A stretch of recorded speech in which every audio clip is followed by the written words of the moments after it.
سلام و خسته نباشید خدمت همه بینندگان عزیز. امروز یه فرز برامون آوردن، فرز توسنه، به نظر من بهترین مارک. فرزا خوبیه، از نظر من خوب.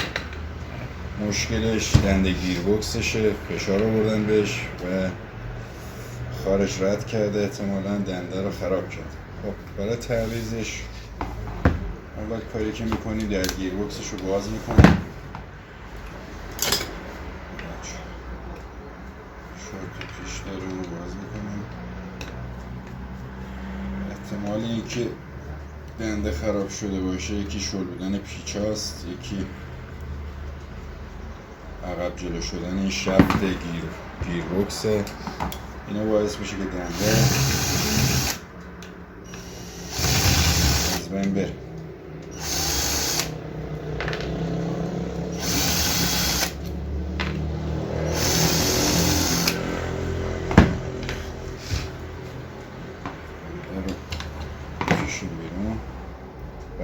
همینطور که میبینید دنده کلن از بین رفته، سابیده شده، باید تعویض بشه. حالا تعویضش یه خار باید اینجا داشته باشه که این نداره، احتمالا همینم باعث شده دنده عقب جلو شده.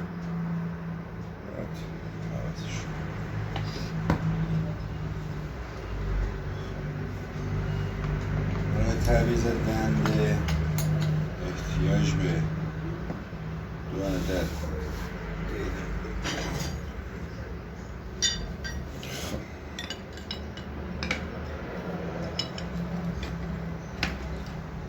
اصلشونه که اینو بذاریم زیر پرس درش بیاریم، ولی این مدل راحت در ببینیم که زیر پرس بره در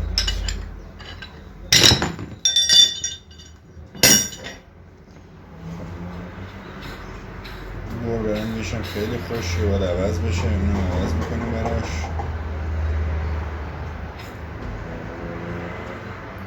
برای تعویض برنگ 3 عدد پیش اینجا داره که بازش میکنیم.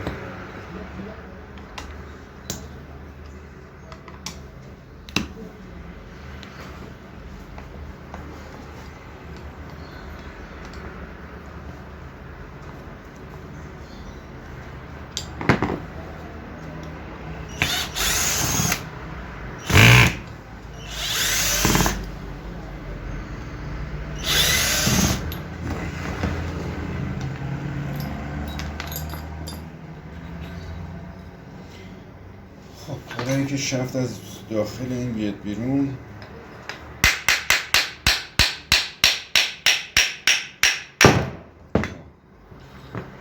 این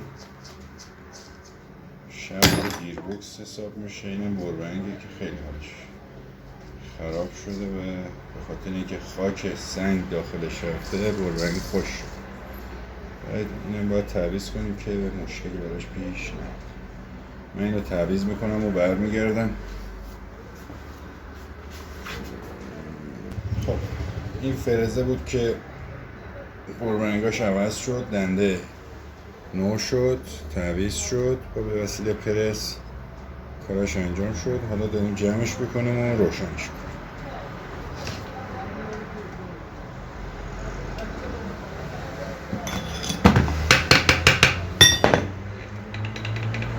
خلاصی دنده باید یه مقدار باشه. این خلاصی باعث میشه که دنده تو فشار نباشه.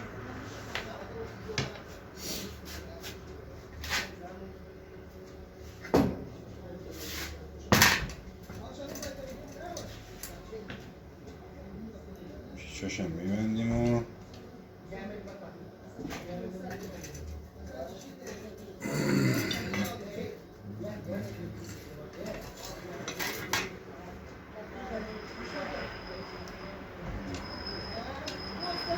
دو تا از پیچاشو میبندیم، تستش میکنیم. اگه مشکلی نبود که جمعش میکنه. اگه باز به مشکل خوردیم باید دوباره باز بشه و انجام بشه.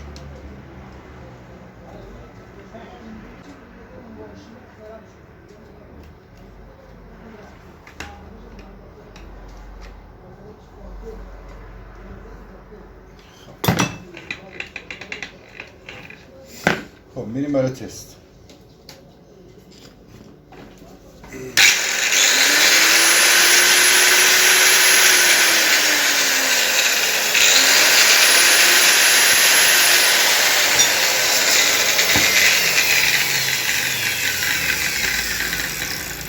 این فرز دیگه مشکلی نداره، مشکلش حل شد، رنگش عوض شد، دندش هم عوض شد. دنده کوچیکش هم باید عوض کنیم، اونم من عوض میکنم و